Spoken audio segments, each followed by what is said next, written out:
Okay, good morning to you all. Good morning, good morning, good morning. Normally, we don't do podcasts on the holidays, but today I decided to do it because if you were around last week, you knew we had some technical difficulties. So, what I get for Christmas, what I get for Hanukkah. If the sound is good, you know what I got. Okay? Sound, let's just check and we'll ask the question, how's the sound? Okay? And got a lot to go over. That's right. Don't know if it'll be a 1 hour podcast or a half hour podcast. That depends on what happens if Roto Lady awakes. We'll see. But coming down the staircase now, as I say, welcome aboard. Right at 9 o'clock, here she is. Look out. Dressed up in her new holiday gift. What did I get you for Christmas, honey? You want to tell everybody? What you're wearing? She hurt her back the other day, so I went out and I bought one of those things that you put around your waist. You know, it's supposed to melt off the fat, but it also. But she took it that way. It was actually to support her back. The sound is great. Thanks, Kevin. So she's all well supported, and away we go. And I just have to think a little bit. One of the really tragedies of life is when you can't think, right? But another tragedy is when you think too much. And I'm sitting there going, I'm going to do a podcast. I don't know how many people will show up, and I'm doing it where really what I could be doing is be outside exercising or go to some hospital or a homeless place or whatever and contribute really to society. But I've decided to do the podcast instead of that. So, sometimes thinking can get you in a lot of trouble. Do you do a podcast or do you go help people who are less fortunate than you? Or do you go help yourself by going to the stupid gym? All right?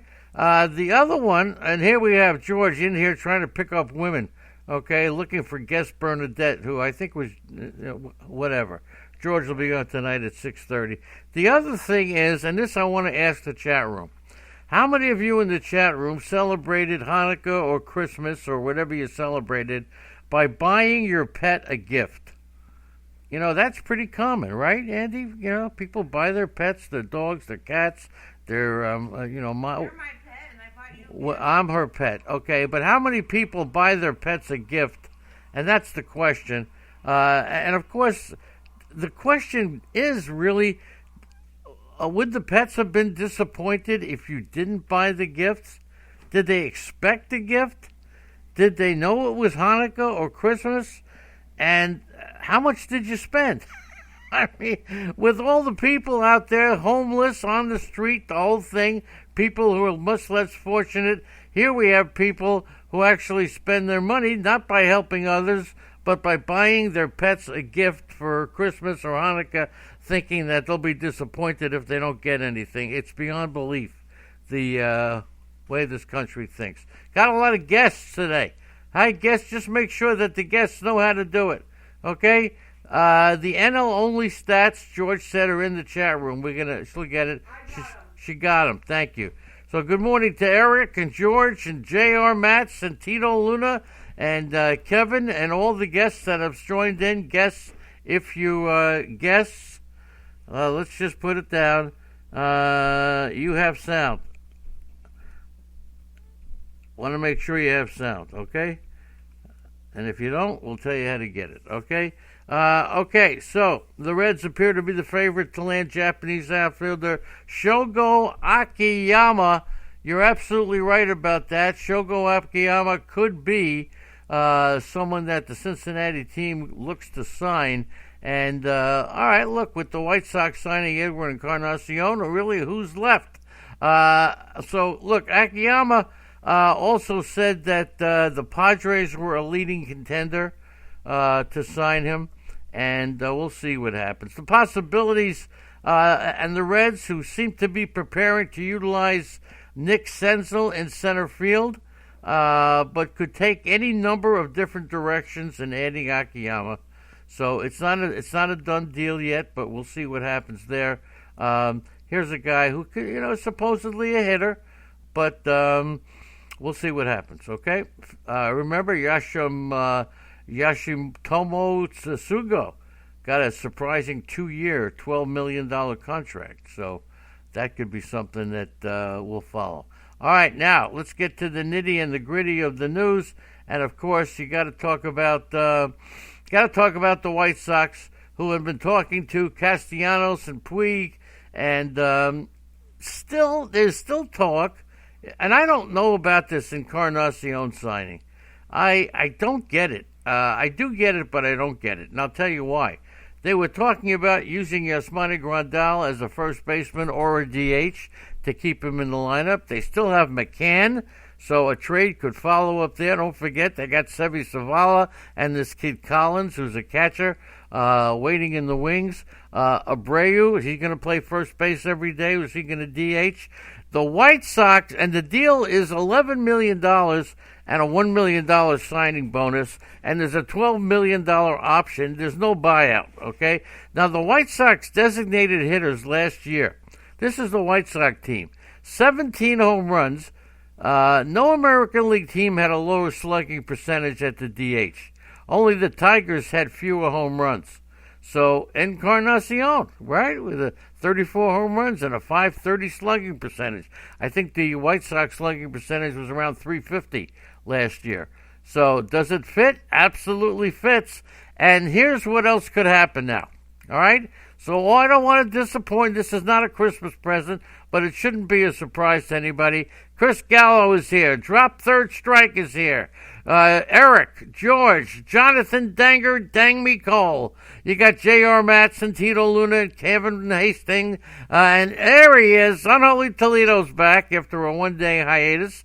Then you got White Sox Gal, and we are flying, and we're lucky that we decided to do this today. So good morning, everybody. Telly Savalas and Sevi Savalas. Andy, were they brothers? I don't know. She won't even know who Telly Savalas is, okay? And is Sevi Savala brothers with Telly Savalas?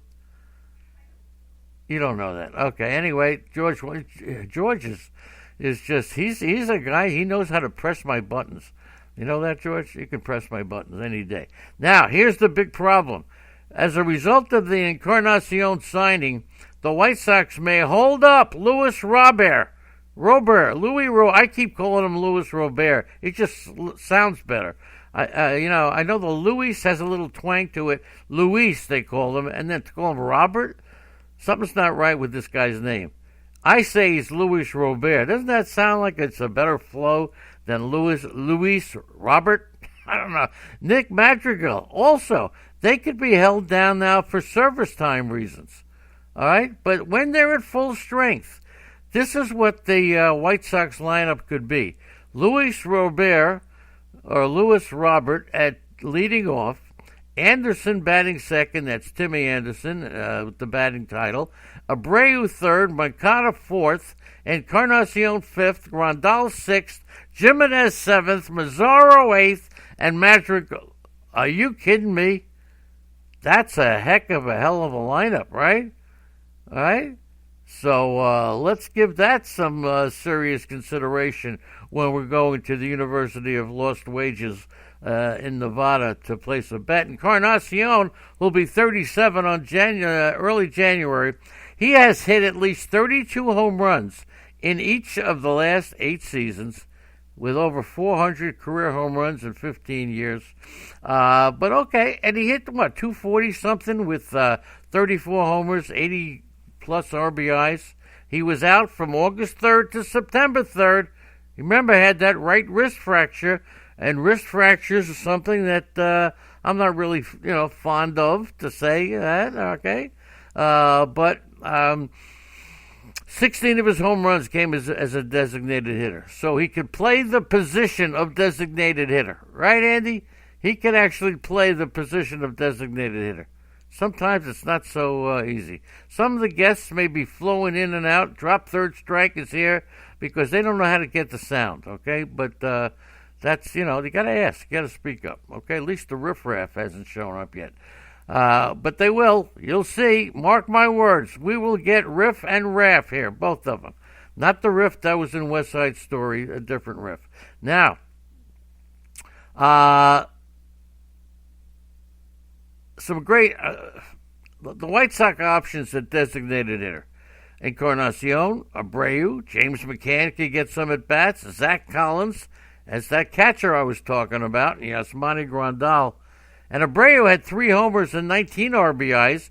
He came up a little over 125 at-bats as a DH in 2019. McCann only hit 150 with about 45 at-bats as a DH. Collins hit 270, something like that, with 2 homers and 11 RBIs. He had 45 at-bats. And Encarnacion also played 57 games at first base.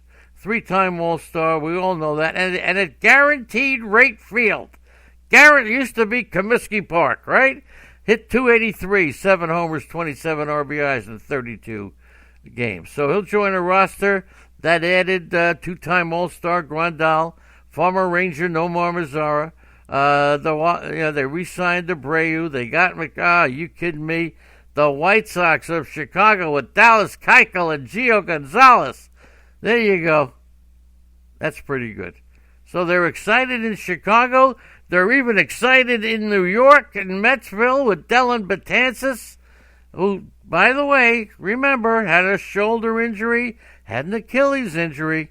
So those are worrisome injuries, and he had both. So let's, all you Met guys out there who I was on WFAN in New York this morning talking about the Mets. The caller came in with the Mets are going to get Francisco Lindor. Now, my gut feeling, and I'll do a gut feeling show in a couple of days, this is nothing no facts, no nothing, no inside information, but I think the Mets, I don't think they're trading Rosario. He goes to center field. Somehow, somewhere, some why, the New York Mets are going to have a team built around Francisco Lindor, Carlos Correa, and Amar Rosario. Okay? Now, again, etch that in your kitchen table, so when that happens, don't forget, how many of you people remember that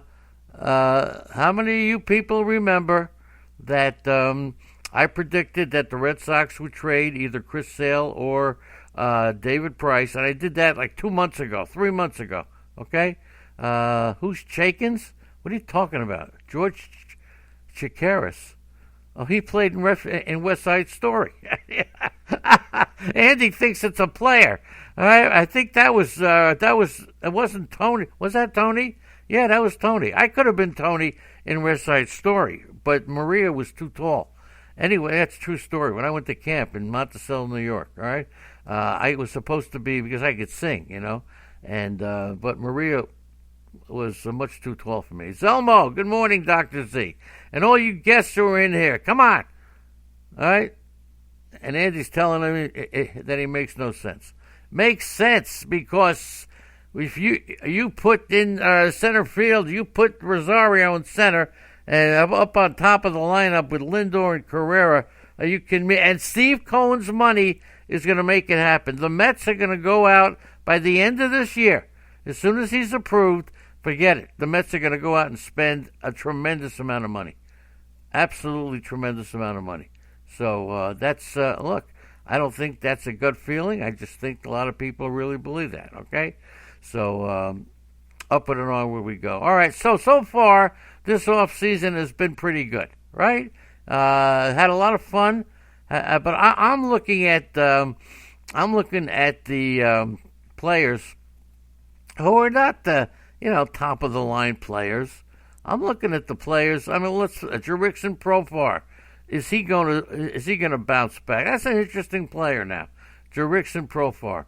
Could he bounce back and become the player that some of us thought? You got Omar Narvaez, who's a catcher on the move. You got Nomar Mazara, who's going to bat at the bottom of the White Sox order, left-handed hitter. Hunter Renfroe was traded.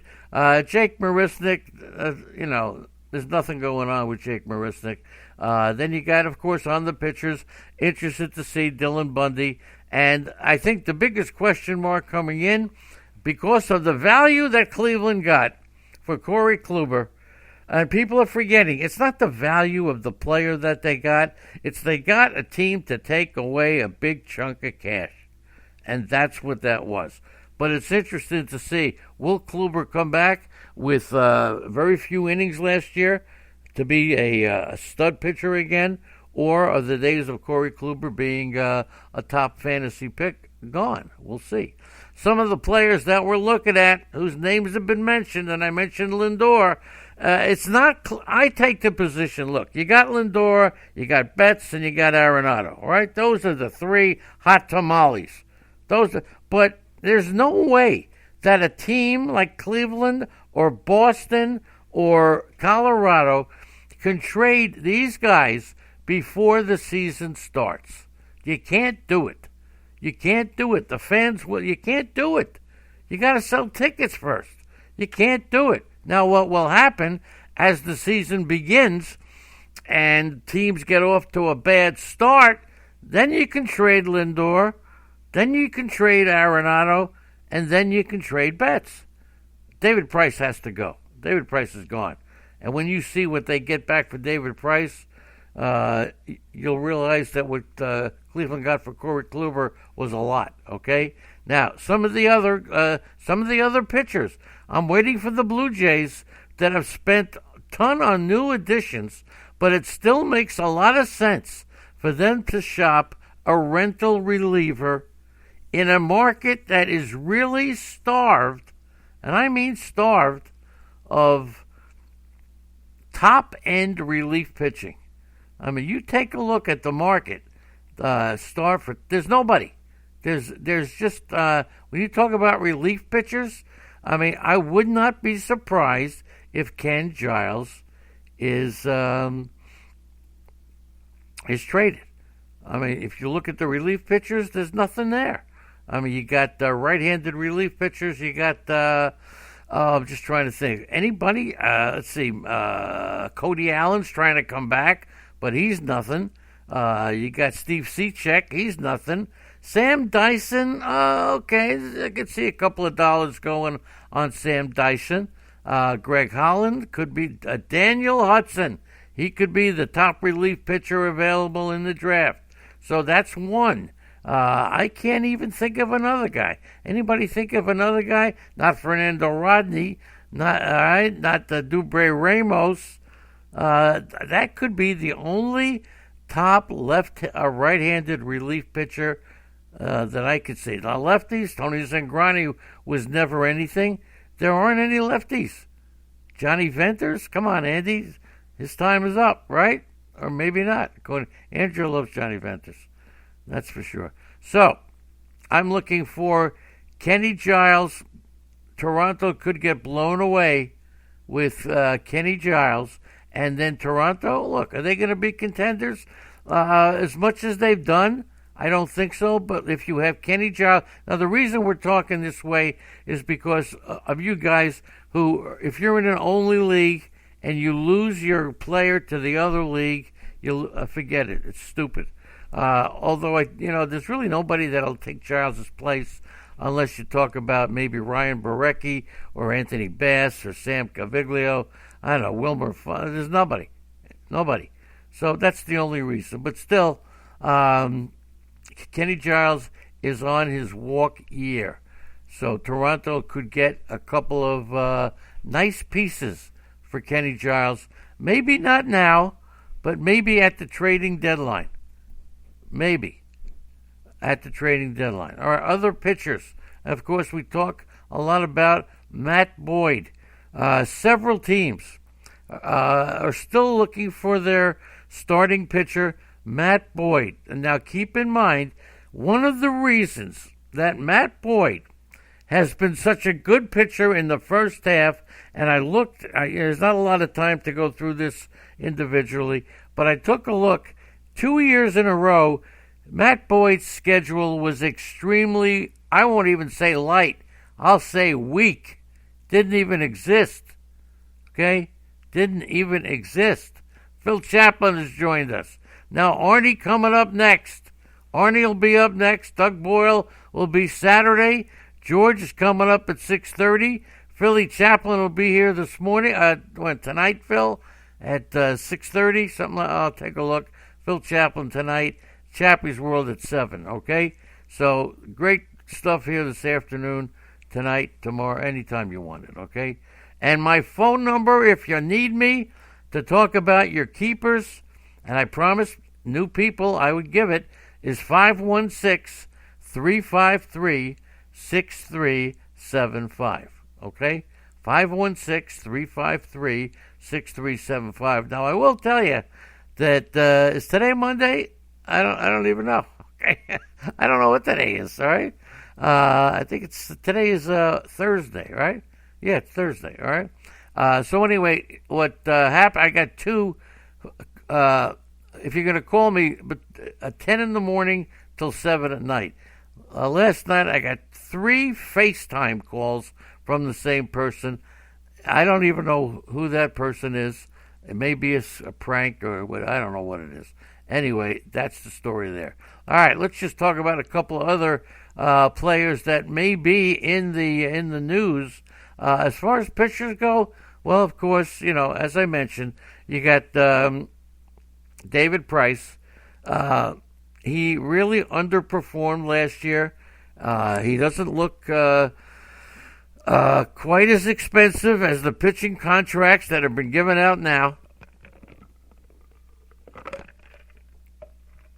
But, he's due $32 million in the next 3 years. The Red Sox would absolutely have to eat a lot of money to be sure, but it's, I'll tell you something. That would clear the books for a couple of players, get them under the salary cap. That's all they want to do. Now, Robbie Ray is another one, and we've talked about Robbie Ray many times, and Robbie Ray... strong hints that he is, strong hints that he isn't, right? So, and Arizona not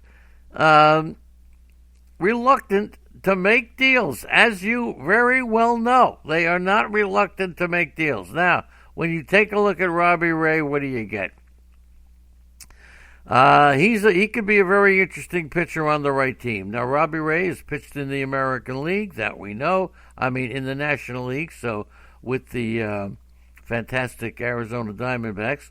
But as far as Robbie Ray is concerned, here's what we got. What kind of pitcher is Robbie Ray? A very hard question to answer, but the answer could be one that, many teams would like to find out. So in the wake of them signing Madison Bumgarner, with the left-hander signing a 5-year contract, speculation automatically that it would be automatic that Ray is gone. It's not going to happen. But for a club targeting a 1-year rotation stopgap with an affordable salary, a solid track record, and some upside, Robbie Ray is a very intriguing option.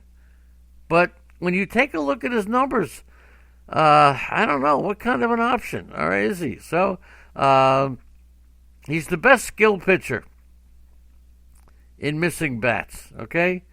He misses bats. While he was a 12th ranked pick by the Nationals in 2010, he never appeared high on any prospect list, and he doesn't even throw especially hard. But he's difficult to hit. Over the past 3 seasons, Robbie Ray, his opponents have come up empty on 1/3 of their swings against them. And that's a rate that no other regular starting pitcher can duplicate. Tremendous whiff rate. That's based on a minimum of 2,000 swings.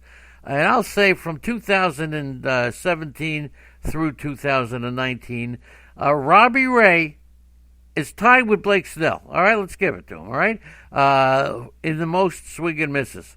Max Scherzer right behind him. Chris Sale right behind him. And Luis Castillo right behind him. That is impressive company for Robbie Ray to be in.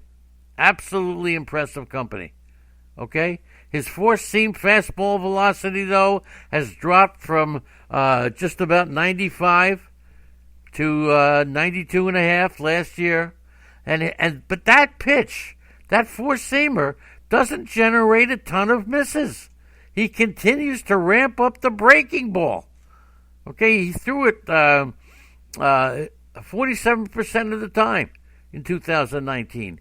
But he throws a slider and a curveball that absolutely, that's what produces the strikeouts and the swing and misses. And in each of the past 3 years, both his curveball and his slider have whiff rate. That's swing and miss, 44%. What do you say? What'd you say? She's yawning. Thought she was talking to me. Okay, so Ray is able to finish off hitters with any of those three pitches, and since 2017, Robbie Ray ranks 14th in the majors in total fastball strikeouts and 11th in total breaking ball strikeouts. That's right. The highest. Who do you think? What pitcher do you think has the highest strikeout rate on a fastball? Okay, what pitcher has the highest strikeout on a fastball? Highest strikeout rate.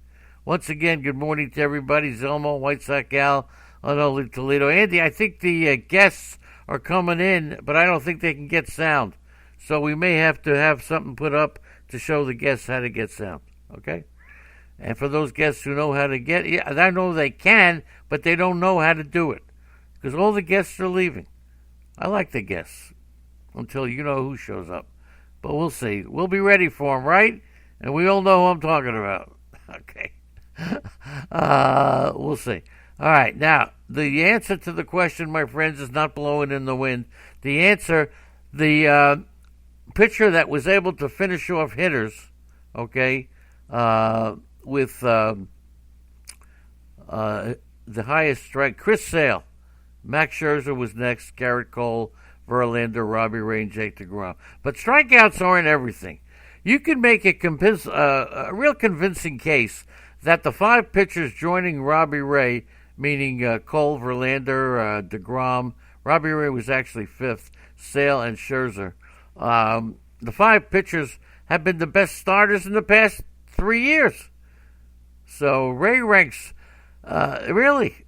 So it's pretty good. In fact, the top five for Fangraphs, and they're right up there. Okay, and Robbie Ray doesn't rank in the top five. He's ranked 39th and 48th. Okay, he's had some good fortune on his BABIP. Okay, he's had some good fortune on his BABIP, but still, Robbie Ray could be a very interesting pitcher. Okay, so we'll take that into hand. His barrel rate was about 8.5%, if I remember. But pitching is scarce, and plenty of contenders need a lot of pitching. So the question is, if Ray's tendency towards spotty control and damaging contact continue to counteract his inevitable bat-missing ability, he's a useful arm. Okay? So that's Robbie Ray. I fully expect something to happen to Robbie Ray next couple of weeks. And then finally, you got, as far as pitchers, you got Josh Hader. There was talk that the Yankees are ramping it up for Josh Hader, but it's very hard to gauge the likelihood of a deal. Very hard to gauge. He's very valuable. We know that Milwaukee is listening. there's a lot of potential interest. And Milwaukee has not been afraid to, make those changes, okay, make those deals. Chris Archer is another guy. We have to mention the price of pitching. I'll tell you what, big price. The Bucks don't need to move Archer, but this may be the right opportunity with pitching going so high. He's only going to cost around $20 million over the next 2 years, more than half of which isn't even guaranteed. So Chris Archer could be traded by the Pirates. J.A. Happ, we're only talking about pitchers now, who may be traded. The Yankees' intentions regarding Happ, not really clear. As I've said so many times, when you look at a pitching staff, you're foolish if you just look at the top five. It's never the top five. Never the top five. Okay? Yeah, Archer is painful to watch. Okay? So, but it's never the top five. And take a look at the Yankees, and you say, well, their top five is great, but with Garrett Cole, Tanaka, Paxton, Happ, Severino, Jordan Montgomery, it's a nice six. And don't forget, Domingo Germán is going to be back at some point. It's not 100% that J.A. Happ is going to be traded. It's absolutely not 100% that Happ's going to be traded. But if he is, and so be it, okay? Because it's very possible that it could happen. So J.A. Happ, another candidate to be traded. I'll